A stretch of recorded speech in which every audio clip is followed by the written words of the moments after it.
Hi, it's time for another verb of the day.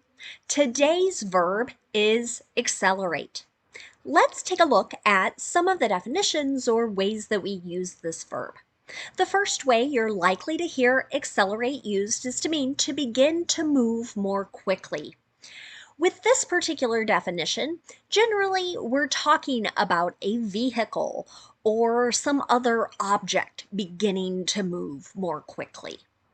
A second way you might hear the verb accelerate used is to mean to increase in either the amount of something or to increase in the extent of something. Recently, as I've been reading newspaper articles, magazine articles, I've seen this verb used to describe what's happening with inflation. So there have been phrases like inflation is accelerating, increasing in amount or extent, meaning it costs us more money now to buy the same item or object than it would have 3 months ago or 6 months ago, etc. A third way you might hear accelerate used is very specific to the field of physics. And so this verb is used to describe a change in velocity. Now, I am the furthest thing from an expert in physics, so I'm not going to get very specific about how this gets used, but if this is something you're studying, you might pay attention for this particular definition, look at the examples, and get sort of a deeper understanding of this particular word and its specific use in the area of physics. You should know that the verb accelerate is a regular verb. To make the progressive form, we need to drop the E and then add ing to form accelerating. Our past tense and participle forms of this verb have an ed ending, but because the verb already ends in an E, we're not adding a second one, so it's just a single E, then a D. Our base verb accelerate ends in a T sound. So our past tense and participle form, the pronunciation of that is going to require an extra syllable. We're going to say id as we say it. So it should sound like this: accelerated, accelerated. Okay. Now, you'll be happy to know no additional phrasal verbs and meanings that we need to learn. So today we're going to practice using our verb of the day and using it to ask for permission. And sometimes certain verbs lend itself well to certain examples. You might notice this week I'm focusing a lot on modals. So I want us to all pretend for a moment that we are a person who's learning to drive.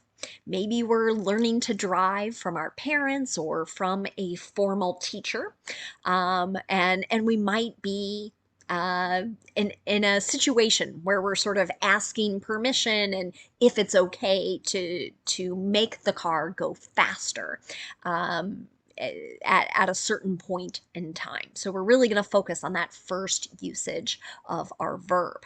So what you can see on the screen is that we essentially have three ways to ask for permission. Our less formal way is going to use the modal can. The modal could is considered just a tad bit more formal, and the most formal way to ask for permission is to use the modal may. So perhaps if we're learning to drive, right, and we have a pretty informal relationship with our parents, right?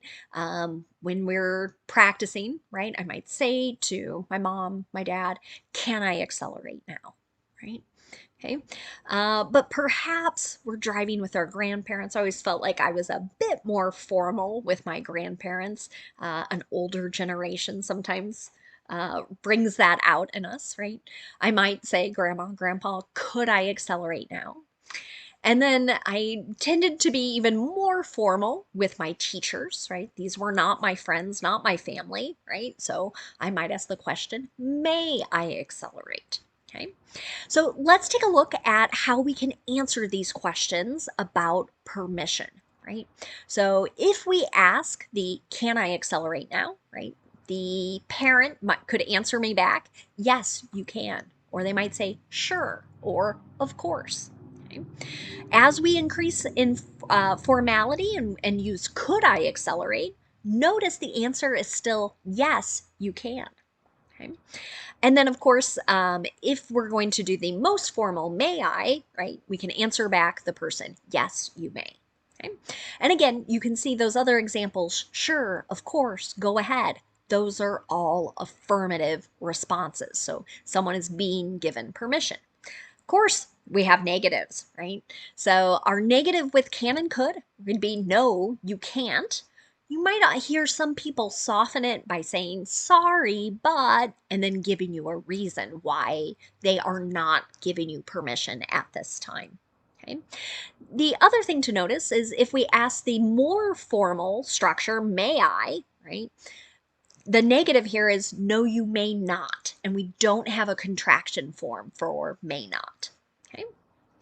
Now, sometimes we don't have to ask for permission. People will just give us permission to do things. So imagine again we're practicing driving, right? In a less formal situation, maybe our parent says, you can accelerate to pass this car, right? You can go faster to get around this particular driver. Or maybe if we have that very formal teacher, the teacher will say something like, you may accelerate to pass this car. Okay. Now, we can also do negatives, of course.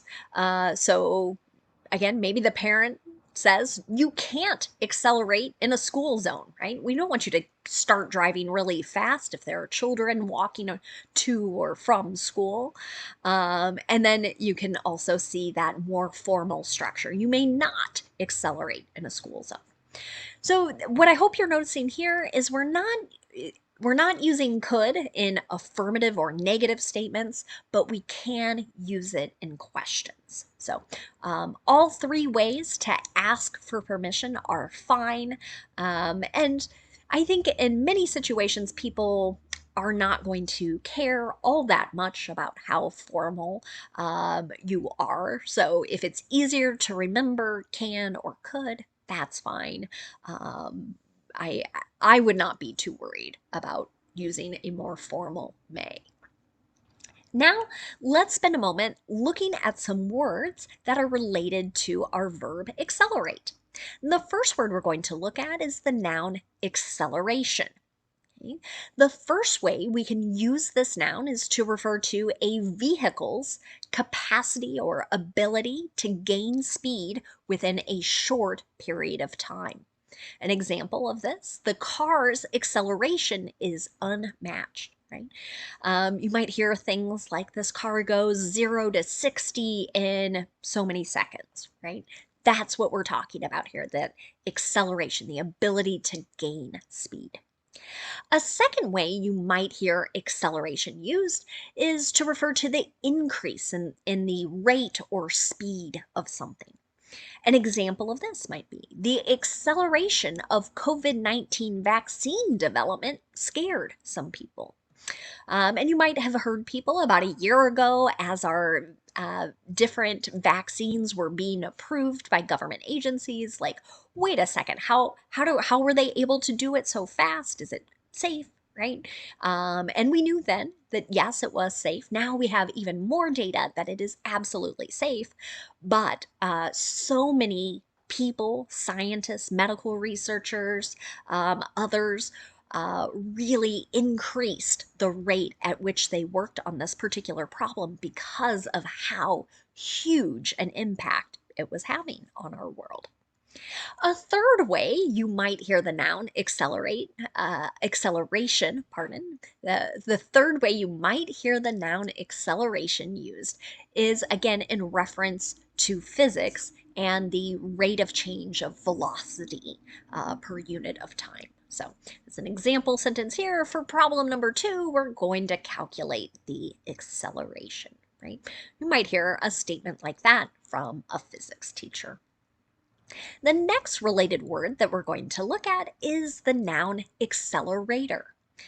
This can have a couple different usages and meanings, but I just want to focus on one, which I think is the most common way for you to either hear this noun or see it if you're a regular driver. And so generally, this is a device, and many times it is a pedal that controls the speed of a vehicle's engine, right? So as you drive, if you're a driver, right, you're going to press the accelerator to make the car go faster. An example sentence with this noun: don't confuse the accelerator with the brake pedal, right? That could be a huge problem, and unfortunately, it has happened before. And you've seen people crash through garages or store windows because they have gotten confused about which is which. The last word we're going to look at is the noun accelerant. This is a substance that is used to aid the spread of fire, right? So think about the speed of fire growing and growing. An example sentence here: lighter fluid is an accelerant. It makes fire burn faster, bigger, more quickly. Thanks so much for watching today's video. I hope you have a great day.